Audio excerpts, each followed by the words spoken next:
പുരാണപുരുഷനായ പരീക്ഷിത്ത് രാജാവിന് സർപ്പദംശനമേൽക്കേണ്ടി വന്ന കഥ വായിക്കുമ്പോൾ നാം വിസ്മയഭരിതരാകും. കരയിലെ ജീവജാലങ്ങളൊന്നും കടന്നു ചെല്ലാത്ത സമുദ്രമധ്യത്തിലെ ഒരു കൊച്ചു ദ്വീപിൽ വലിയൊരു കൊട്ടാരം പണിത് അതിൻ്റെ മുകളിലത്തെ നിലയിൽ സർവ്വസുരക്ഷാ സന്നാഹങ്ങളോടും കൂടി കഴിഞ്ഞിരുന്ന പരീക്ഷിത്തിനെ പാമ്പ് കടിച്ചെങ്കിൽ വിധിഗതി വിസ്മയനീയം എന്നല്ലാതെ എന്താണ് പറയുക? എന്നാൽ ഉഗ്രവിഷമുള്ള അനേകം പാമ്പുകളെ കൂടയ്ക്കുള്ളിലാക്കി കളിപ്പിച്ചുകൊണ്ട് നടക്കുന്ന ഒരു പാമ്പാട്ടിയെ പാമ്പ് കടിച്ചു എന്ന് കേട്ടാൽ ആർക്കും ഒരു വിസ്മയവും തോന്നുകയില്ല. സംഭവിക്കാവുന്നത് സംഭവിച്ചു എന്ന് മാത്രം. മദ്യപന്മാരോടുകൂടി ഉല്ലസിക്കുന്നവൻ കാലക്രമേണ കുടിയനായിത്തീരും. അതുകൊണ്ടാണ് പന്തളം കേരളവർമ്മ തമ്പുരാൻ എഴുതിയ ആ പഴയ പ്രാർത്ഥനാ ഗാനത്തിൽ ദുഷ്ടസംസർഗം വരാതെയായിടണം, ശിഷ്ടരായുള്ളവർ തോഴരായിടണം എന്ന് ഈശ്വരനോട് അപേക്ഷിക്കുന്നത്. ദുഷ്ടസാഹചര്യമാണ് ധാർമ്മികരെ പോലും പാപികളാക്കി മാറ്റുന്നത്. പണ്ടൊരാൾ കള്ള് ഷാപ്പിൽ വളർത്തിയിരുന്ന ഒരു തത്തയെ വിലയ്ക്ക് വാങ്ങി. നല്ലവണ്ണം സംസാരിക്കുന്ന തത്ത. പക്ഷെ വായ് തുറന്നാൽ അത് അസഭ്യമേ പറയൂ.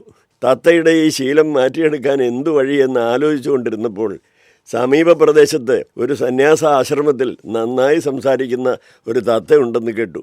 ആശ്രമത്തിലെ തത്ത എപ്പോഴും ഈശ്വരനാമങ്ങളാണ് ഉച്ചരിക്കുന്നത്. ഷാപ്പിൽ നിന്നും വാങ്ങിയ തത്തയെ ആശ്രമത്തത്തയുടെ കൂടെ കുറേ നാൾ പാർപ്പിച്ചാൽ ചീത്ത പറയുന്ന സ്വഭാവം മാറി നാമം ജപിക്കാൻ പഠിക്കുമല്ലോ എന്ന് കരുതി അയാൾ തൻ്റെ തത്തയെ ആശ്രമത്തിൽ കൊണ്ടുപോയി പാർപ്പിച്ചു. കുറേ ദിവസം കഴിഞ്ഞപ്പോൾ ആശ്രമത്തിലെ തത്തയും തെറി പറയാൻ തുടങ്ങി എന്നതായിരുന്നു ഫലം. ദുഷ്ടസംസർഗം ശിഷ്ടന്മാരെയും ദുഷ്ടന്മാരാക്കും. മറിച്ച് സംഭവിക്കുക സാധാരണമല്ല. കാരണം മനുഷ്യപ്രകൃതി പാപപ്രവണതയുള്ളതാണ്. കുമാരനാശാൻ പറയുന്നു, അതിചപലം ഈ അന്ധക്കരണം, ലോകഭോഗങ്ങൾ പ്രതി നവരസങ്ങളാൽ ഭൂരിശക്തികൾ, ഗതിയെന്ത് ജന്തുക്കൾക്ക് രതിരോഷമോഹങ്ങളാൽ ചിതലോകമാം അവിദ്യ ജയിച്ചിടുന്നു. മനസ്സ് ദുർബലവും ചപലവുമാണ്, ഭോഗവാസനകൾ അതിശക്തവും ആണ്. അതുകൊണ്ട് അവിദ്യ അഥവാ പാപം തന്നെ അന്തിമ വിജയം നേടാനിട വരുന്നു. ഞാൻ ആഗ്രഹിക്കുന്ന നന്മയല്ല, ഞാൻ ആഗ്രഹിക്കാത്ത തിന്മയാണ് ഞാൻ ചെയ്തു പോകുന്നത് എന്ന് ബൈബിളിൽ സെന്റ് പോളും പറയുന്നുണ്ട്. ഔദാര്യശീലനും മഹാധർമ്മിഷ്ഠനുമായ കർണൻ ദുര്യോധനനുമായുള്ള കൂട്ടുകെട്ടുകൊണ്ട് അധപ്പതിച്ചു. കുണ്ടും കുഴിയുമുള്ള വഴിയിലൂടെ വണ്ടി ഓടിക്കുന്ന ഡ്രൈവർ ആവശ്യത്തിന് ബ്രേക്ക് ഉപയോഗിച്ചും വഴിയിൽ ശ്രദ്ധിച്ചും സാവധാനം ഓടിക്കണം. കുഴിയുടെ വക്കത്തുകൂടി വെട്ടിച്ച് വായിച്ച് സാമർഥ്യം കാട്ടാൻ ഒരുങ്ങുന്നത് ശരിയല്ല. കുഴി ഒഴിവാക്കുക തന്നെ വേണ്ടത്. കുമാരസംഭവത്തിലെ പരമശിവന്റെ കഥ ചിലർക്കെങ്കിലും അറിയാമായിരിക്കണം. തപസ്സിൽ നിന്ന് ഉണർന്ന ശിവന്റെ മുന്നിൽ സുന്ദരിയായ പാർവതി കാഴ്ചദ്രവ്യങ്ങളുമായി നിൽക്കുന്നു. ഭക്തവാത്സല്യം കൊണ്ട് കാഴ്ചവസ്തുക്കൾ സ്വീകരിക്കാൻ ഒരുങ്ങിയ ശിവന്റെ കണ്ണുകൾ പാർവതിയുടെ തുടുത്ത ചുണ്ടുകളിലും അഴകേറിയ മുഖത്തും ഒന്ന് ചുറ്റിത്തിരിഞ്ഞു. ചന്ദ്രോദയം കണ്ട കടൽ പോലെ ശിവന്റെ മനസ്സിൽ വികാരത്തിൻ്റെ ഒരു വേലിയേറ്റമുണ്ടായി. മരത്തിനു പിന്നിൽ മറഞ്ഞു നിന്നുകൊണ്ട് കാമദേവൻ ശിവനെ ലാക്കാക്കി വില്ലുകൊലച്ചതാണത്രേ കാരണം. ഉത്തരക്ഷണത്തിൽ തനിക്ക് പറ്റിയ തെറ്റ് ഭഗവാൻ തിരിച്ചറിഞ്ഞു. അദ്ദേഹം ഉമാമുഖത്തു നിന്ന് ദൃഷ്ടികൾ പിൻവലിച്ചു.